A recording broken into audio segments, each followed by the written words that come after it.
오늘 우리에게 주시는 하나님의 말씀을 함께 봉독합니다. 오늘 우리 가운데 허락해 주시는 말씀은 구약성경 창세기 11장 1절로부터 9절까지의 말씀입니다. 제가 가진 성경으로 구약성경 13면 즈음에 위치해 있습니다. 제가 하나님의 말씀을 봉독해 올립니다. 온 땅의 언어가 하나요 말이 하나였더라.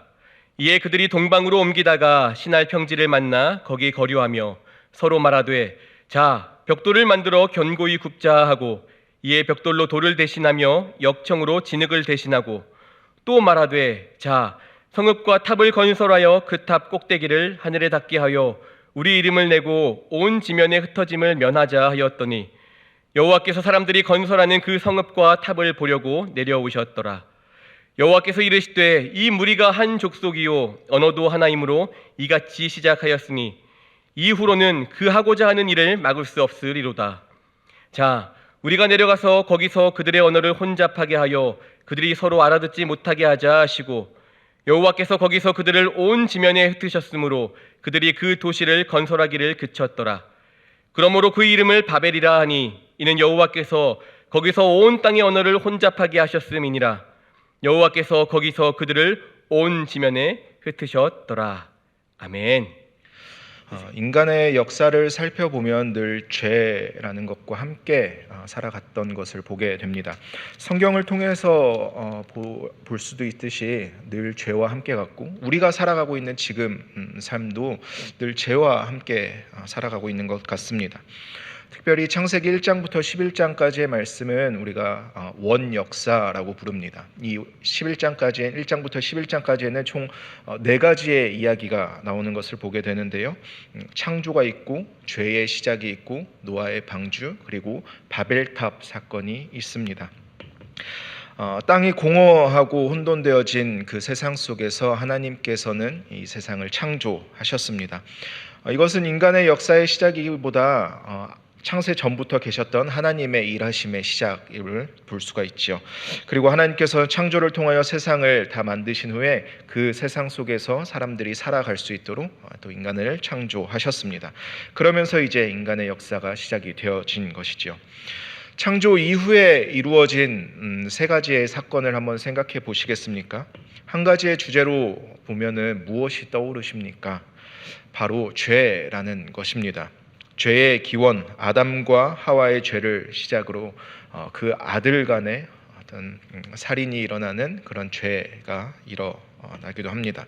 그리고 이어지는 또 하나의 역사는 노아의 방주 사건입니다. 하나님께서는 노아라는 사람을 부르시고 그에게 방주를 준비하라 하십니다. 그리고 온 땅을 물로 뒤엎는 그 사건이 일어납니다. 그 사건의 원인이 무엇입니까? 하나님께서 이 세상을 보시니 사람들이 다 세상이 악으로 가득했고 사람들이 생각하는 모든 계획이 항상 악했다. 그래서 땅 위에 사람을 지으심을 한탄하시고 후회하셨다 말씀하셨습니다. 그렇게 죄가 가득했던 이 땅을 하나님께서는 물로 심판하셨고 노아의 가족들을 통하여 또 새로운 창조를 시작하셨습니다. 그리고 노아의 가족들을 축복하시며 다시 사명을 주십니다. 생육하고 번성하여 땅에 충만하라라는 축복입니다. 아담과 하와에게 하나님께서 처음 주셨던 그 축복이 노아의 가족들에게 다시 전해진 것입니다. 그리고 하나님께서는 의인이고 완전했고 하나님과 동행했던 그 노아와 그의 가족들을 통하여 죄가 가득했던 이 땅에서 다시 의로 새로운 창조를 이루어 가신 것입니다. 그러나 마주하게 되는 또 하나의 사건이 있습니다. 오늘 우리가 함께 나누는 본문인 바벨탑 사건입니다. 죄로 인해서 타락하였고 하나님과 멀어졌던 이들에게 하나님께서는 다시 그들을 축복해 주셨습니다. 창세기 10장을 통하여 보면은 그 축복처럼 노아의 가정이 번성하여졌고 또 땅에 충만해져 갔음을 보게 됩니다. 그런데 그 축복을 다시 죄의 자리로 끌고 가는 모습을 보게 됩니다. 다시 죄의 자리로 옮겨가며 죄를 통한 인간의 역사가 다시 한번 이루어지고 있는 모습입니다. 죄가 다시 시작되기 전에 그들은 하나였습니다. 온 땅의 말도 하나였고 언어도 하나였다라고 말씀하고 있습니다. 하나가 된다라는 것은 성경적으로도 굉장히 중요합니다. 하나님께서도 늘 서로 다름 속에서 하나가 되어져야 한다 말씀하셨고, 연합되어진 한 공동체가 되어져야 한다라고 늘 말씀하셨습니다. 그러나 그 하나됨이 어떤 하나됨이냐, 연합함이 어떠한 연합함이냐, 그것이 더욱 중요합니다. 언어와 말이 하나였던 그들은 한 지역에서 동방으로 옮겨갔다라고 말씀은 적고 있습니다. 특별히 창세기에서 동방으로 갔다라는 것은 중요한 의미를 담고 있습니다. 물론 이 단어 속에서 정확히 그들이 동쪽을 향하여 간 것인지 동쪽으로부터 온 것인지 그 의미는 애매모호합니다. 그러나 그 동쪽이라는 방향이 갖고 있는 의미보다 더 중요한 것은 이 동쪽이라는 단어의 의미입니다. 창세기에서 볼 수 있는 몇 가지 이 동쪽이라는 의미가 장면들이 있습니다. 어떤 공통점이 있는지 한번 여러분 생각해 보십시오. 하나는 아담과 하와가 선악과를 먹은 후에 심판으로 인해서 에덴 동산의 동쪽으로 쫓겨나게 됩니다. 두 번째는 가인은 아벨을 죽인 후에 에덴의 동쪽에 거주하며 그곳에서 성을 쌓고 살았다라는 것입니다. 세 번째로 아브라함과 그의 조카 롯이 함께 살아가다가 헤어질 때가 되어졌습니다. 그리고 롯은 아브라함과 헤어지며 눈을 들어 보며 보기에 좋아 보였던 소돔과 고모라라는 그 땅을 봅니다. 그리고 롯은 그곳을 향해 동쪽으로 스스로 걸어갔다라고 말씀은 적고 있습니다. 아담과 하와, 또 가인, 그리고 롯, 이 세 장면을 통하여서 볼 수 있는 동쪽의 어떤 공통된 의미가 보이십니까? 세 가지의 장면 속에서 나오는 동쪽은 죄라는 것과 연결이 되어져 있다라는 것입니다. 하나님의 축복과 멀어지는 동시에 스스로 자기가 살아갈 그 땅을 개척해 가는 것입니다. 다른 말로 하면은 하나님과 멀어지며 스스로 죄의 자리로 나아가고 있는 이들이라는 것입니다. 언어도 하나였고 말도 하나였던 그들이 살아갈 곳을 찾아 움직입니다. 그리고 그들도 동방으로 옮겨갑니다. 하나님과 멀어지는 그 자리를 찾아가는 것입니다. 말도 하나였고 언어도 하나였기에 그들이 연합하는데 참 좋을 때였을 것입니다. 그런데 그들의 연합의 시작은 죄로부터 시작되어졌다라는 것입니다. 하나님과 멀어지는 자리로 스스로 걸어가는 연합이었습니다. 그리고 하나의 언어로 그들은 한 마음을 품기 시작합니다. 무엇입니까? 우리가 성읍과 탑을 건설하자. 그 탑의 꼭대기가 하늘까지 닿을 만큼 높이 쌓아보자. 그러면 우리의 이름이 계속해서 남겨질 것이다. 우리가 영원히 우리의 이름을 남기고 우리의 흩어짐을 면하자라는 것이었습니다. 이들이 이렇게 바벨탑, 이 신할 평지로 모이기 전에 어떤 사건이 있었죠? 노아의 방주, 그러니까 물로 심판을 받았던 그 때가 있었죠. 노아의 가족 이외의 모든 이들이 멸망하게 되어진 그 사건 하나가 있었습니다. 지금 모인 이 사람들은 노아를 통하여서 생육하고 번성하고 땅에 충만해진 이들입니다. 그러나 과거에 있었던 그 심판을 들어보았을 것입니다. 그 심판이 언제 또 우리에게 다가올지 모른다는 그 두려움이 그들 가운데 있었을 수 있습니다. 그래서 그들은 스스로 그러한 심판을 제어하고 싶었던 것 같습니다. 우리가 힘을 합하여 모이고 또 어떤 큰 성읍, 큰 탑을 쌓으면 우리가 그 심판으로부터 이겨낼 수 있을 것이다. 우리 모두를 안전하게 지켜낼 수 있을 것이다 라는 그런 마음이 있었던 것 같습니다. 사람들은 동방으로 옮겨가다가 신할 평지라는 곳에 멈추어 섭니다. 그리고 모여진 그 사람들은 하나의 마음을 품고 하나의 목표를 설정합니다. 조금 상상해 본다면은 거기에 모였던 모든 사람이 한순간에 이 마음을 품지는 않았을 것입니다. 분명히 누군가 한 사람, 처음 어떤 한 사람이 이 생각을 갖지 않았을까 싶습니다. 그리고 그 한 사람은 자신의 생각을 사람들에게 드러내며 모두에게 동일한 마음을 품기에 만들기 시작합니다. 그 한 사람은 사실 함께하는 모든 사람들과 이름을 날리고 싶지는 않았을 것입니다. 결국 그 탑이 완성되고 모든 것이 완벽하게 세워지면 제일 먼저 이 이야기를 꺼내고 이 일을 인도해간 내가 지도자의 자리에 앉고 싶어 하지 않았을까 생각됩니다. 그러면서 자신의 그 생각을 가지고 사람들을 모으기 시작하는 것이죠. 그리고 그 생각을 많은 사람들에게 나누고 공유하고 또 연합하기 시작합니다. 모든 사람들이 그 제안을 들었을 때 그것이 나쁘지 않은 것처럼 들렸고 우리 모두를 위한 일처럼 들려졌을 것입니다. 그러나 그 연합의 시작점은 죄였다라는 것을 우리는 또 계속해서 기억해야 한다라는 것입니다. 민수기 16장에 보면은 잘못된 연합됨의 모습을 발견하게 됩니다. 모세를 통하여 출애굽하고 있던 이스라엘 민족입니다. 하나님께서는 모세를 이스라엘의 지도자로 세우셨고 모세를 통하여서 이스라엘이 걸어가야 할 그 길을 알려주셨습니다. 그런데 그 모습을 보며 그 자리에가 욕심이 났는지 모세를 향하여 반역했던 사람들이 있습니다.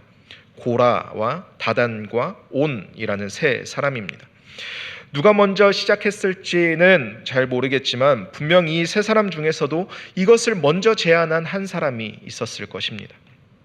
왜 이스라엘을 모세 이 한 사람이 이끌어 가야 하는가? 왜 모세만 가장 높은 자리에 있는 사람처럼 하나님과 독대하며 이야기하고 있는가?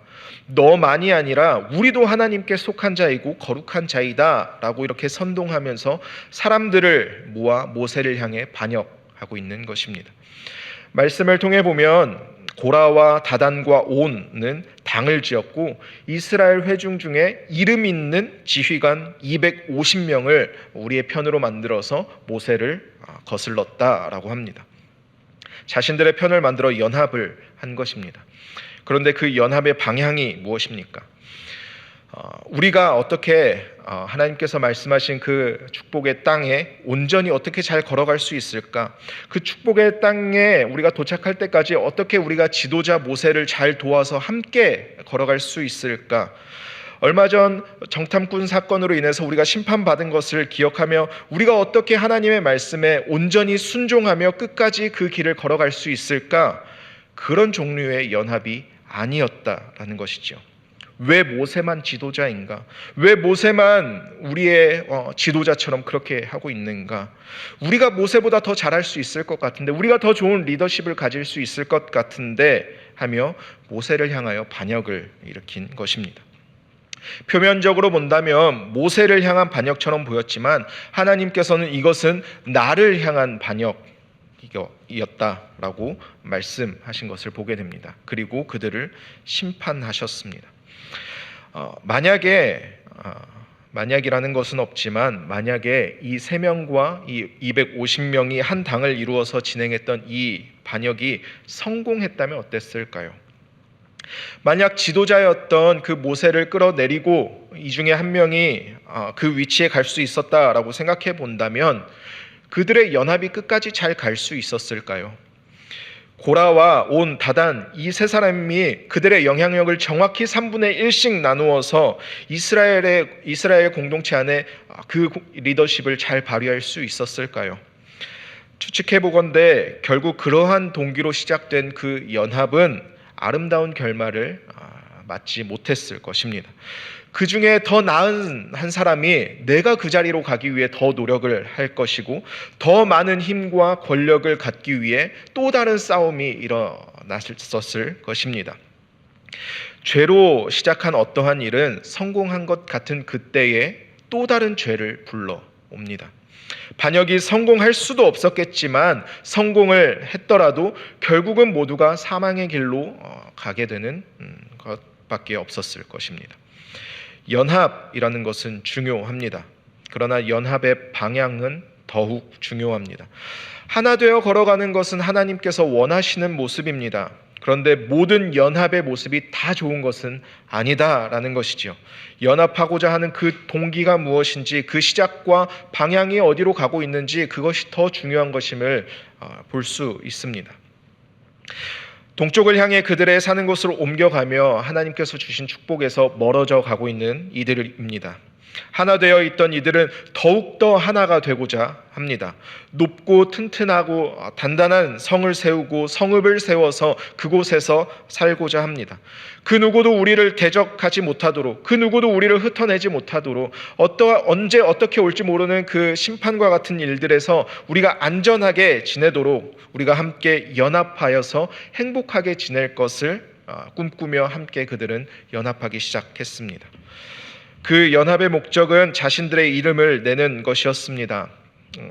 그리고 단순히 자신들의 이름을 나타내는 것을 넘어서서 탑이 하늘에 닿게 하여서 우리의 잘남이 마치 하나님을 찌르듯이 올라가는 것이었습니다. 3절 말씀에 서로 말하되 자 이렇게 하면서 말을 이어가고 또 4절에도 또 서로 말하되 자 이렇게 말을 이어갑니다. 서로가 서로를 열심히 독려하고 있습니다. 벽돌을 만들어 견고히 세우고 역청으로 바르고 탑을 세워가는 것이 얼마나 고된 일이겠습니까? 올라가면 올라갈수록 그 일은 더욱더 힘들어졌을 것입니다. 그러나 그들은 서로를 더욱 격려하기 시작하는 것입니다. 자, 우리가 빨리 열심히 잘 세워보자. 자, 우리가 목표한 이 하늘이 거의 끝까지 닿고 있으니 우리가 조금만 더 힘을 내보자. 자, 우리의 이름이 세상에 알려지고 우리가 흩어지지 않을 만큼 강한 성읍을 거의 다 만들었으니 우리가 조금만 더 힘을 합치자. 그러면은 우리가 이 목표에 달성할 수 있을 것이다 라면서 서로가 서로를 독려하며 그 목표를 향해서 달려가고 있는 것입니다. 참 좋은 모습처럼 보여지지 않습니까? 서로가 서로를 위하여 힘을 보태주고 지쳐있는 지체를 서로가 이끌어주고 자, 우리가 조금만 더 열심히 하면 돼. 우리가 조금만 더 힘을 함께 합쳐서 끝까지 달려가 보자. 서로 격려하며 달려가고 있는 참 아름다운 연합입니다. 무엇을 향한 연합입니까? 죄를 향한 연합입니다. 교만을 향한 연합입니다. 하나님을 찌르는 연합입니다. 마치 그들은 이런 튼튼하고 견고한 성읍을 잘 지으면 하나님 없이도 우리가 살 수 있을 것이라는 자신감이 있어 보입니다. 그리고 이 탑을 잘 세워놓으면 이것을 우러러보는 모든 사람들이 바라보는 우리를 어떤 권력과 또 자만의 어떤 욕심을 가질 수 있을 것이라는 그런 마음을 품게 되는 것입니다. 하나님께서는 그 모습을 다 지켜보고 계셨습니다. 이들이 얼마만큼 꼭대기 어디까지 오나 계속해서 지켜보고 계셨을 것입니다. 얼마나 튼튼하게 짓기 위해 노력하고 있는지, 얼마나 높이 올라오고 있는지, 하늘에 닿을 만큼 나에게 올 만큼 그렇게 높이 잘 짓고 있는지 그들을 한참을 지켜보셨을 것입니다. 그리고 말씀을 통하여 또 하나의 연합을 발견하게 됩니다. 3절과 4절에 거기에 모여든 사람들이 자, 우리가 이렇게 하자라고 연합한 것처럼 7절에도 동일하게 나타나는 문장이 있습니다. 자, 우리가 내려가서 거기서 그들의 언어를 혼잡하게 하여 그들이 서로 알아듣지 못하게 하자. 탑을 열심히 쌓으며 서로 으쌰으쌰 힘을 내고 있는 이 사람들을 바라보며 자, 우리가 내려가서 그 모든 것을 흩어버리자라는 하나님의 모습을 보게 됩니다. 신학적으로 이곳에서 나타나는 하나님께서 말씀하시는 우리는 삼위일체 하나님, 성부, 성자, 성령 하나님 그 연합을 의미합니다. 이 삼위의 하나님의 연합은 높아져 오는 그 탑을 바라보시고 내려오십니다. 이렇게 계속해서 이 일이 계속해서 이루어지면 더 큰 문제가 이루어질 것을 걱정하신 것입니다. 하나님께서도 이전에 있었던 일을 기억하셨을 것입니다.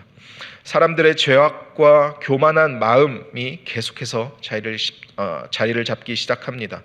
온 땅이 하나님과 멀어지고 부패함과 죄악만이 가득함을 보시며 그대로 두면 안 될 것임을 생각하셨고 심판을 결정하신 것이죠. 노아의 그때를 하나님께서는 기억하셨을 것이고 그러한 심판이 있었음에도 다시 하나님을 떠나 살아가고자 하는 이들을 보며 또 하나님과 같이 높은 자리에 앉으려고 하는 이들의 교만함을 바라보며 하나님께서는 다시 심판하신 것입니다. 지금이라도 빨리 흩어야 함을 결정하십니다. 하나님께서는 그렇게 그 탑을 바라보시면서 내려오셔서 그 탑을 무너뜨리시고 거기에 모인 모든 사람들을 다 흩어버리십니다. 하나로 묶여있던 그들의 언어를 흩으셨고 그 모임을 흩어버리셨습니다. 또 다른 심판을 주신 것입니다. 사람들이 가지고 있던 연합의 모습을 다시 한번 생각해 보기를 원합니다. 그들은 한 곳에 모이기 시작하였고 또 하나의 목표를 갖습니다. 서로가 서로를 독려하며 그 목표를 향하여 힘들겠지만 서로 힘을 합칩니다. 하나가 되고 서로를 안전하게 보호하기 위해 흩어지지 않기 위해 열심히 연합을 합니다. 하나님의 하나됨을 생각해 보시겠습니까? 세워지고 있는 탑을 무너뜨립니다. 하나 되어지고 있는 이 사람들을 서로 대화하지 못하게 그들의 언어를 흩어버립니다. 함께 한 자리에 살아가지 못하도록 그 모든 사람들의 말과 어떤 삶과 또 행동들을 다 흩어버리십니다. 성부, 성자, 성령 하나님이 하나 되어 이 땅으로 내려오시고 모든 것을 망가뜨려 버리십니다. 사람의 연합됨이 옳아 보이십니까? 하나님의 연합됨이 더 옳아 보이십니까? 하나 되고 서로 독려하는 연합이 좋아 보이십니까? 모든 것을 무너뜨리고 흩어버리는 연합이 더 좋아 보입니까? 무엇이 더 도덕적으로 또 성경적으로도 옳아 보입니까? 예수님의 모습을 한번 생각해 보기를 원합니다. 예수님은 사역을 하시며 모든 사역들 속에 연합됨이 있었습니까? 예수님도 그 당시에 있었던 지도자 중에 한 사람이라고 생각해 본다면 예수님의 사역은 연합보다는 꽤나 파괴적이었던 것을 보게 됩니다. 하나 되기 위하여 연합하고 서로를 독려하고 어떤 하나의 목표를 향하여 가기보다 예루살렘 안에 있었던 그 상을 다 뒤엎어 버리시기도 하셨고 바리새인 서기관 그 종교 지도자들과 끊임없는 싸움의 연속이었습니다. 평화의 왕으로 오셨고 샬롬을 위해 오셨지만 물론 그런 모습이 보이지 않았던 것은 아니지만 어떻게 보면은 그런 모습이 보이지 않기도 합니다. 나름 잘 굴러가고 있던 종교 그 공동체를 무너뜨리신 것 같아 보이기도 합니다. 오히려 내가 평화를 주러 온 것이 아니라 내가 검을 주러 왔다 이 말씀이 더 생각나기도 합니다. 하나 되고 힘을 모으기 위해 연합하는 사람들의 모습이 옳습니까? 파괴하고 화평을 무너뜨리기 위해 오신 하나님의 연합과 예수님의 모습이 더 옳아 보이십니까? 육신의 눈과 육신의 생각은 사람의 연합이 더 좋아 보입니다. 그 안에 더 화평이 있고 더 서로 격려함이 있고 하나 되기 위한 노력들이 있습니다. 오히려 더 이것이 성경적으로 더 좋아 보이기도 합니다. 그러나 하나님께서는 또 예수님께서는 왜 이들의 연합에 속된 말로 깽판을 치셨을까요? 왜 그들이 연합되지 못하게 그렇게 흩어버리시고 다 무너뜨리셨을까요? 그 공동체의 연합의 중심이 죄였기 때문입니다. 죄를 중심으로 사람들이 모여졌고 하나님과 멀어지기 위해 그들이 한 자리에 모여졌고 교만한 자리로 그들이 모여졌기 때문입니다. 단순히 사람들의 연합이 아니었고 죄의 연합이었습니다. 눈으로 보기에 좋아 보이고 인간의 보기에 그 생각으로는 옳아 보였지만 그러나 하나님께서 보시기에 그 연합은 좋은 모습이 아니었기 때문입니다. 하나 된다라는 것이 늘 좋은 하나됨만 있지 않다라는 것을 우리는 기억해야 합니다. 아까 잠깐 나누었던 모세를 거슬렀던 그 사람들 이스라엘 공동체였다라는 것도 중요하겠지만 더더욱 중요한 것은 그들은 레위 지파 사람들이었다라는 것입니다. 레위 지파는 누구입니까? 제사를 담당하였고 어떤 이스라엘의 영적인 것을 담당하고 있던 그 지파와 사람들입니다. 모든 지파가 다 하나님과 가까워야만 했지만 레위 지파는 더더욱 그러해야 했습니다. 그런데 그들 중 몇 사람이 연합을 한 것입니다. 하나님을 거스르고 하나님이 세우신 지도자 모세를 거스르기 위하여 연합했다라는 것입니다. 마음을 모은 그 세 명이 더 많은 사람들을 모아와서 더 크게 연합하였고 더 큰 죄의 영향력을 내기 위해 모였다라는 사실입니다. 그리고 하나님께서는 교만함과 죄와 또 하나님을 거스르는 그 연합한 이들을 심판하셨습니다. 흩어져 있던 사람들은 한 곳으로 모였고 더 이상 흩어지지 않기 위해 함께 힘을 합쳤습니다. 언어도 하나이고 마음도 하나로 모여졌고 하나의 목표를 향하여 서로가 서로를 열심히 독려했습니다. 겉으로 보기에는 참 좋은 성도 간의 교제처럼 보여질지 모르겠습니다. 그러나 그들의 연합은 잘못된 방향에서 시작되어져서 잘못된 방향으로 흘러가고 있었습니다. 그래서 하나님께서는 그 탑을 보시고 그 탑이 세워지는 중에 내려오셨고 그 탑을 무너뜨리셨습니다. 하나 되어 있던 그들의 언어와 생각과 목표를 다 흩어버리셨습니다. 그들이 가지고 있던 평화와 화평과 하나됨을 심판하셨습니다. 그러나 하나님의 이 심판은 심판을 위한 심판이 아니었습니다. 모든 것을 무너뜨리고 파괴하고 평화를 깨뜨리기 위한 그런 심판이 아니었습니다. 새로운 시작을 위한 심판이었고 다시 하나님께서 회복하게 하시기 위한 그런 심판이었습니다. 하나님을 향한 일이 무엇인지를 다시 보게 하기 위한 심판이었습니다. 흩으심이 심판처럼 보일지는 모르지만 그러나 하나님께서 생육하고 번성하여 땅에 충만하라라는 그 축복을 거스르고 잘못된 연합을 하고 있는 이들을 바라보면서 하나님께서는 다시 그들을 흩으시며 하나님께서 그들에게 주셨던 축복이 무엇인지를 다시 한번 기억하게 하신 것입니다. 예수님도 평화를 깨시고 검을 주러 오셨다라고 하지만 그러나 결국 예수님의 모든 사역은 온전한 평화를 위한 사역이었습니다. 결국 십자가에 달리시면서 하나님과 인간 사이의 온전한 연합을 위하여 오신 것입니다. 그 십자가 사역을 통하여 하나님과 인간 사이의 온전한 연합, 사람과 사람들 간의 사이에 있는 하나님 안에서 온전한 연합을 주시기 위하여 오셨습니다. 죄로 인해서 무너지고 깨어져 있던 그 관계를 다시 이어주신 완벽한 평화였습니다. 하나 되고 연합되는 것은 중요합니다. 평화를 이루며 함께 힘을 합하고 서로를 독려하는 것은 영적으로도 너무나 중요한 일들입니다. 그러나 그 연합함의 방향이 어디에서 왔고 어디로 가고 있는가는 더더욱 중요합니다. 우리가 살아가고 있는 자리에서 내가 속한 그 공동체의 모습은 어떠합니까? 어떠한 모습으로 모여졌고 무엇을 위한 모임을 하고 있고 무엇을 향하여 가고 있습니까? 우리는 그 안에서 어떠한 역할을 하고 있습니까? 하나님과 상관없는 모임이 이루어지는 그 안에서 나도 그들 중에 한 명처럼 살아가고 있지는 않습니까? 올바른 복음을 말하고 복음대로 살아가는 것이 두려워서 점점 나도 동방으로 옮겨져 가고 있지는 않습니까? 우리가 살아가고 있는 그 모든 자리 속에서 올바른 연합을 이루어낼 수 있기를 소망합니다.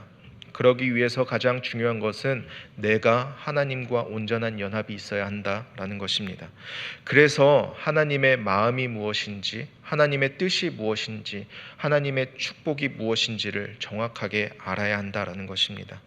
그리고 하나님과 그 올바른 연합을 통하여 하나님과 그 하나됨을 통하여 우리가 살아가고 있는 그 모든 삶의 자리 속에서 온전한 하나됨을 이루어 가야 한다라는 것입니다.